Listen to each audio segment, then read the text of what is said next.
Hey everyone, 8 Count Kitchen chef, dancer, Jermaine Wright here. I'm here again with co-host Vanessa, actress and comedian.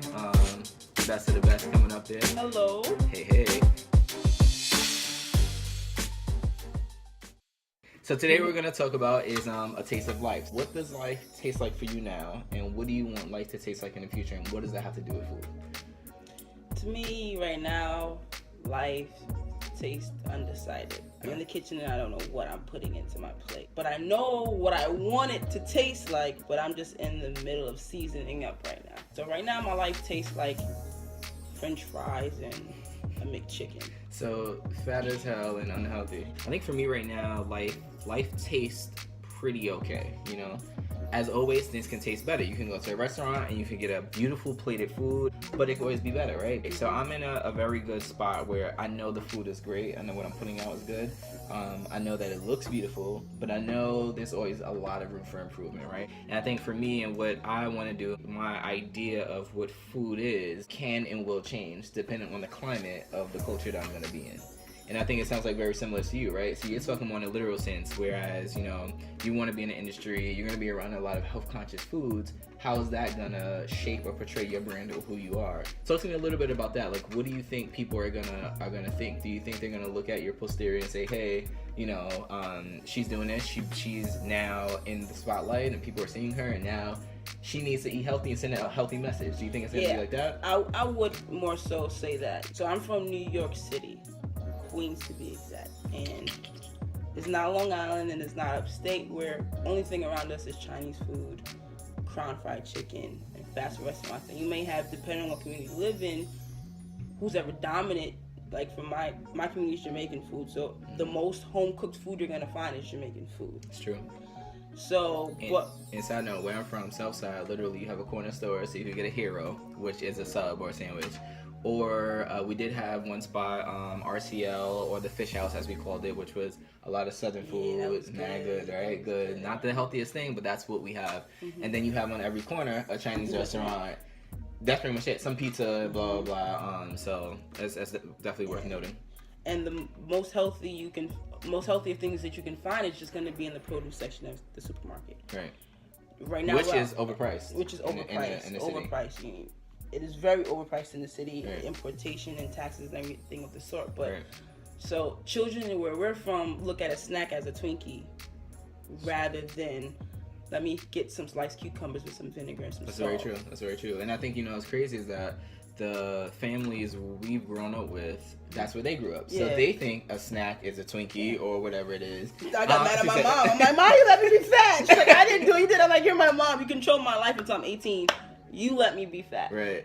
You big and beautiful. Listen. You know, listen. I look at both ways. Like, come on, stop it. But I do think a lot of, you know, what life tastes like for us happened from when we grew up and what we were eating. That's no blame to our parents or anything of the sort. It's more like, well, we don't, where we're from, that's what we know. You know what I'm saying? If you go to the South, they grew up on biscuits and gravy, and that's what they probably went to school with. You know what I mean? Whereas a friend of mine or a family member of mine, my cousin, actually, she posts a lot of photos of what meals she prepares for her kids, and I love that because I'm like, yo, you know, Chrissy's such a great mother. Kids, you know what I'm saying? And you have to feed your kids, and she will do like you know, apple slices, cucumbers, maybe a little sweet snack, which would be like maybe a brownie in the shape of a smiley face, and then like grapes, and then a little rolled up meat. Yeah. So it's like, it's stuff like that is cool, and you gotta, if you start at a young age, you'll encourage them when they grow older to kind of feed their kids and their families. So at least get their taste buds used to it, so then they can't go somewhere into a restaurant and say, no, I don't want asparagus. Exactly. Or I don't eat nothing I can't spell. Right? Right. So you must be the spelling bee champ. No, so, but like I said, for me,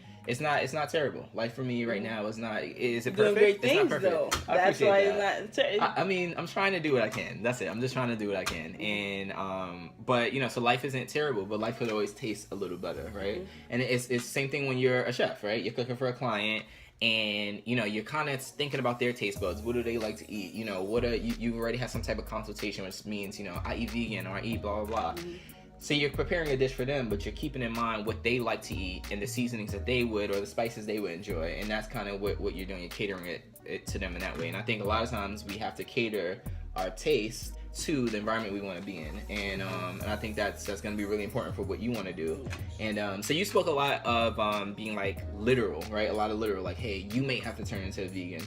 Talk to me more about that, or what society portrays as healthy in like the movie or the acting industry. We all know the camera puts at least 10 to 15 more pounds. I mean, in that case, let me suck it in. Go ahead. Ain't nothing I can do about that. The camera's gonna get what it's gonna get. But I cannot afford to look 10 or 15 more pounds overweight. And I know I'm already overweight. And I'm gonna be around a health conscious people that knows what the camera does to them. Right. Versus what paparazzi will also do to them. Right. So they're gonna keep it around the clock of nutrition and health. They will snack. I'm not going to say they're going to have boring taste buds, but they will snack, but they'll snack moderately and proportionately, and know I might eat a cookie a day or something. That I hope I don't have to just eat cookies. Speaking of which, can we talk about, and excuse my inexperience with nutrition, because clearly I thought that what's on the back of the box is what the whole box is. I just got taught, this is not funny because I love Kit Kats. That's like my go-to. She did. This is like my go-to when I want to cheat or eat unhealthy or like congratulate myself. So I'm like, a king size. Stop. A king size of Kit Kats. And you got two of them because they was on sale. Wait, right. They were on sale. Back to where we grew up, how we grew up. Sale is how you shop. But they had, I'm like, okay, 210 calories. That's nothing. This whole thing, like, wow. Like, I can, what are we supposed to have, a 2,000 a day as a male? So I'm like, oh, that's nothing. You know what this woman told me? She taught me. Yeah, after I calculated, I'm like, yo, I must have had 10,000 calories today. So there's a serving. I was so hurt. I'm still hurt, if you can't tell. You woke up the next, you want to hit the elliptical. Listen, I was elliptical talk like DJ Khaled. Shout out to DJ Khaled. But anyway, so I was she told me that the serving size on the back was 2. So it's 210 calories per 2 Kit Kats. The thing comes with 12. And it says servings per container. Servings per container. Yeah. So long story short, for every 2 Kit Kats I eat, that's 210 calories. You multiply 210 by 12. What you get?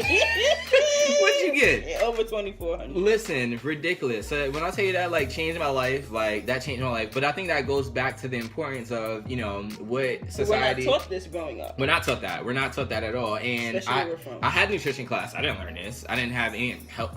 I had health. Health. We learned about safe sex and pregnancy, but nothing about what how to count calories. It's not until maybe you're into a fitness program or like some high dieting nutritional thing where you start to learn these things. So forgive me for my innocent, I don't know if it's negligence or ignorance or just not knowing, but I didn't know. But now I know, so no more Kit Kats. Thanks, Ness, ruining my life while helping it, but sheesh. So back to the whole literal sense about changing your lifestyle. I know for me specifically, a lot of people say, you know what, as a private chef, how do you maintain your weight or your balance? And honestly, that's all it is. I teach dance, and that's my way to help balance things. How do you maintain that and keep it going in a positive direction? So I feel like you are the company you keep. So I would like to eat around like-minded people. I want to be around someone that sticks around for a long time.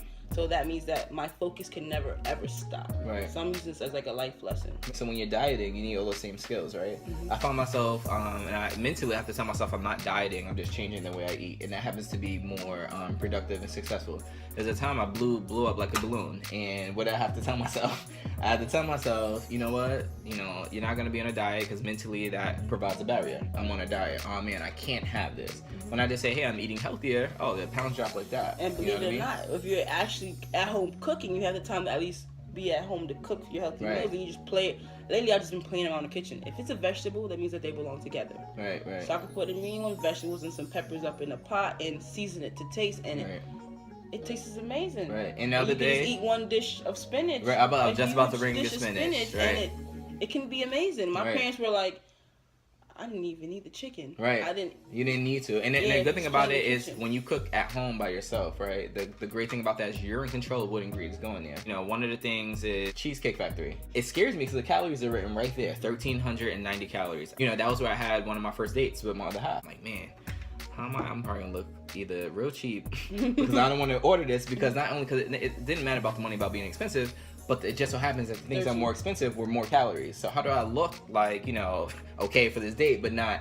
So I say that to say, you know, when you're home, you're in control of what goes into food. You know, you can say, hey, this has that many calories or this has that many carbs. Let's remove that and I'll substitute it for something else. I cooked for tofu. I made an Asian dish the other day. I made a Asian stir fry and a lettuce wrap, and I used tofu instead of meat, and it wasn't bad at all. Anything that's a mishposh, put it together, it hides all the flavor anyway. Then you the know house what I mean? will smell delicious. Right. You know, I use mirin and soy sauce and teriyaki. It was great. But anyway, so the good thing, like you said, about eating at home or cooking at home is you're in charge of what you put on a plate. And like people say, your body's your temple. And when you have a healthy meal, you feel good. You know what I mean? The other day, you feel amazing people. For real. I'm telling you, like, you're able to wake up in the morning. Right. You're able to be on task and stay on task throughout the day. Because food is fuel. You're able to, exactly, food is fuel. You will be able to tackle a task and move on to the next one and then stand around, look around and be like, what else can I do? Like, you're so productive. Like, you're just running on that diesel gas and you're just going and going and going. And the other day we had a chance, I can't remember the name and I apologize, but the other day we had a chance, we were waiting on a friend for brunch, a very unhealthy brunch, but a very good brunch. So we went next door, we went to this organic, beautiful restaurant where they made natural juices and smoothies, and you pick your ingredients. Toca Madera, boom. No, Toca Madera is not, that was the restaurant we went to. Yeah, but what was the name of the organic place? It was on the block of Toca Madera, if that's even how you pronounce it, but it was there. It was nice. Organic stuff. You pick out the ingredients you want. You pick out if you want cucumbers, if you want kale, if you want strawberries, if you want, tamarind, nectar, agave nectar, everything you want, and they tell you this is better for anti-inflammatory, this is better for health, blah blah, and you can make a juice out of it. Amazing. Guess how good I felt. I didn't even want to go to brunch, honestly. I wanted the drinks, but I didn't want to go to brunch. I'm like, you know what? I just put this goodness in my body and paid $8 and loved it, right? Experience. I didn't, and back to the experience thing. Delicious. Not only was the quality of the ingredients amazing, and not only did the juice taste good, and you had the smoothie taste good, but the restaurant itself looked beautiful. It was like lumber and wood and green, and it was just so airy, and it was like being in a garden. So, you do feel better after that, because I didn't want to continue and go to brunch after. I kind of was like, oh, all right, well, this is cool. Let's not have a big heavy meal after. But since I'm a big foodie and a private chef and the whole Food Network thing, we eat, and you got to experience. And I love doing food reviews and stuff. So, I think in conclusion, we could just, recap for me. Life right now is tasting pretty okay, and but there's always room for improvement. And there's always better okays, right? What tastes good today may taste different tomorrow, and then what tastes different tomorrow may taste even better the next day. So good thing of what I like to do is I use food as fuel as well to help motivate me, keep me successful, keep growing 8 Count Kitchen, and getting to inspire people and so forth. And especially with having an opportunity to be on Food Network. And I think for you, Taste of Life is really starting to get your palate or your body just back into gear of being used to eating healthy, so that you can be successful around the people who you're going to be with. And feel free to share a little more, or did I do okay? You did great. All right, so I mean, communication specialist, a little bit I only went to school for that. But anyway, I want to thank you guys for tuning in with us, and I want to ask you again in the comments, comment, subscribe, share, like, all that stuff. But I want to hear from you. What does your life taste like? Is it seasoned? Is it spicy? Is it sweet? Is it dull? And what are you doing to help your body be healthy enough to positively attribute to where you want to see yourself? So feel free to leave a comment in the comment box. Watch this on YouTube. Share it with your friends. You're gonna know my name. Yeah. Pretty soon. Yeah. Remember, y'all see me with Mr. Jermaine Wright on 8 Count Kitchen. So thanks, guys. Keep it locked, and we'll catch up with you later. Hey everyone, thanks for watching, and be sure to visit us at www.8countkitchen.com. Also, make sure you follow us on all of our social media. That's Instagram, Twitter, and Snapchat. And if you're interested in co-hosting and guest featuring on an episode of Talkin' 8 Count, be sure to email me directly at jwright@8countkitchen.com.